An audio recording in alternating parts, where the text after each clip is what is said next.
Abbey. And yes, and so the concept is we're going to create a fabulous European chateau in this building.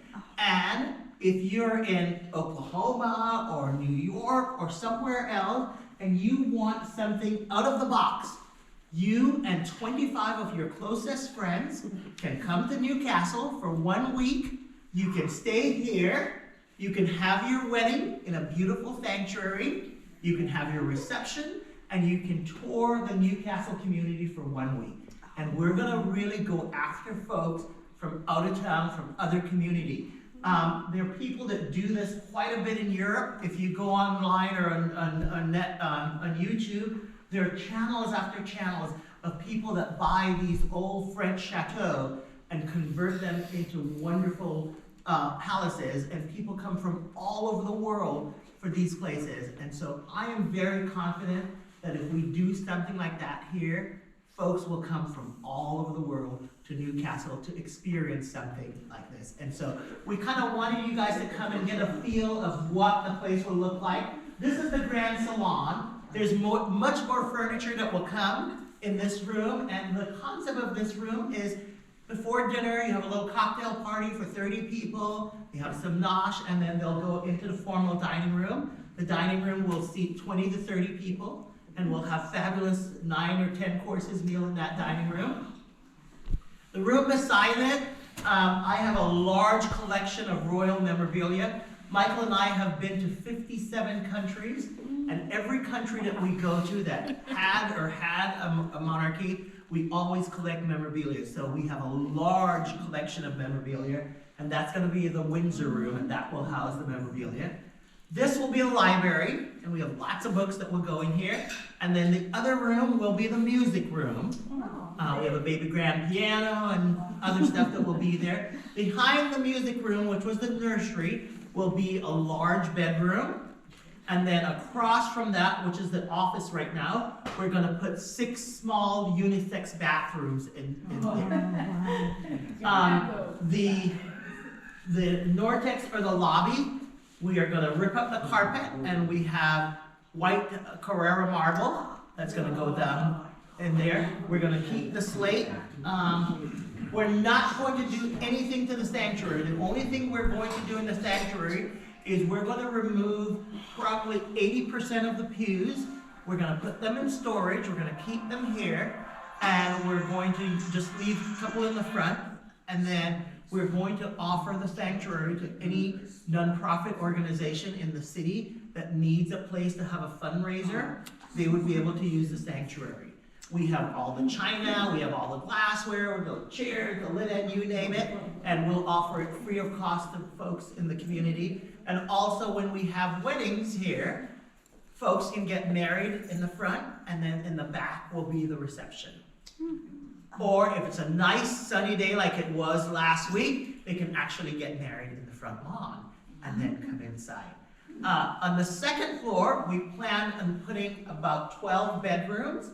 There'll be large bedrooms with bathroom. There'll be a community room in the middle, about half the size of this room.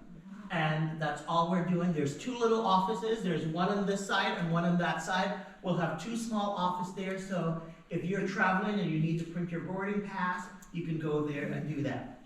Again, the third floor, it'll be a private apartment. In the basement, we plan on putting about 8 bedrooms in the basement. We already have, our architect have already drawn the plans. We're also putting in a hot tub and a workout room in the basement. It'll be right in front of the furnished room. And then the front, Michael is really good with landscaping, so we have a huge bronze fountain that's going to be installed in the front of the church in that grassy area. We'll be putting bistro lights that will go from the flagpole to the church, so that when there's an event, we can turn on the lights and it'll be beautiful. I don't know if any of you guys live here in this community, but if you drive by here at night, it's quite beautiful. We had all the lights fixed in the front, and it's absolutely gorgeous. And then we plan on putting a large patio that will go from here all the way to the end of the church. And so in the summertime, we can have small gatherings out there. So that's kind of our plan. We had Mary Ann, who is the president of the city council, was here earlier. She loves it and said that the city will do whatever they need to do to help us to make this work out. The city has been very supportive. As a matter of fact, somebody from the city said yesterday, well, we may have grants that we'd love to help you. I said, thank you, but no thank you, because we're very blessed that we can do this.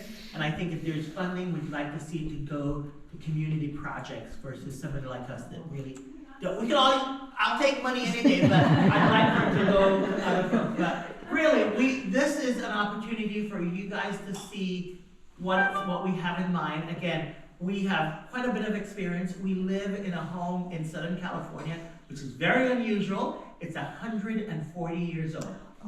We bought it from a Dutch family, and this Dutch family lived in Amsterdam during the Second World War.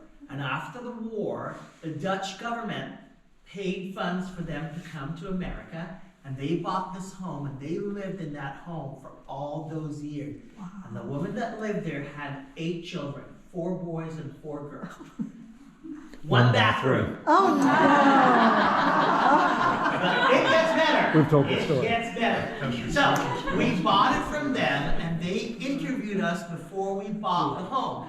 And the reason why they interviewed us, the home is very unusual. First of all, it sits on a ½ acre in Southern California, and it's zoned for condos.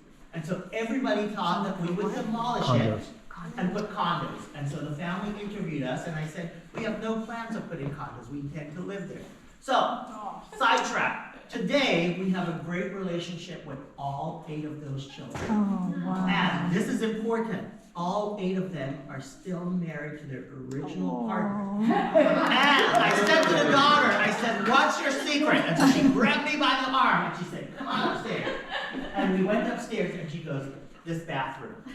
We learned very early in life how to compromise. Because we have one bathroom. And she goes, that. So if you want to have a successful marriage, get rid of all the bathrooms. That's why. So folks, this is just as, so we plan on, I live here every other month. I go to California, I come back, and blah, blah, blah, blah. Michael comes one weekend, one week every other month. We plan on moving here full-time probably in January, which is not the best time to be here. January or February of next year. Michael retires in March. I'm semi-retired with the business, and our goal is to create a home here in Newcastle, so you'll see lots of us. Please know that you're always welcome.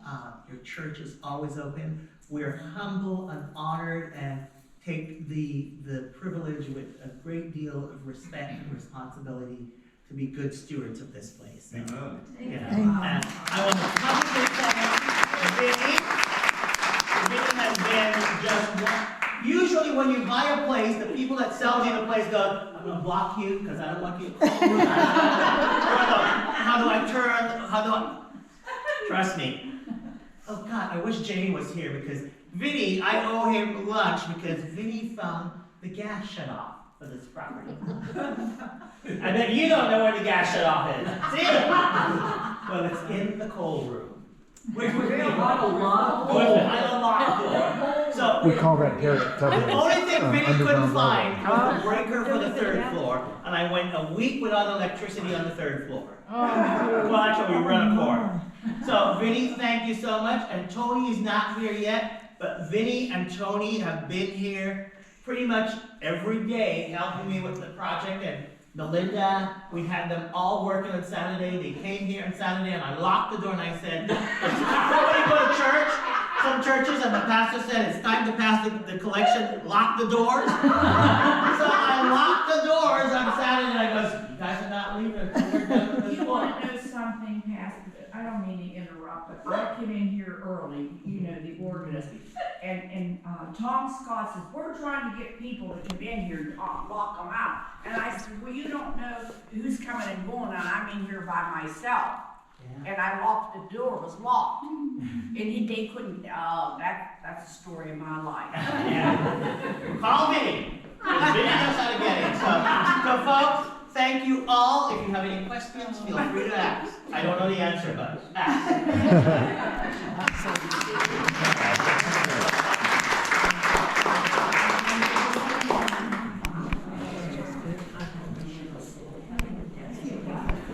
Very nice. I'm trying to turn it off. Hey Betty, can I see a second? Good luck.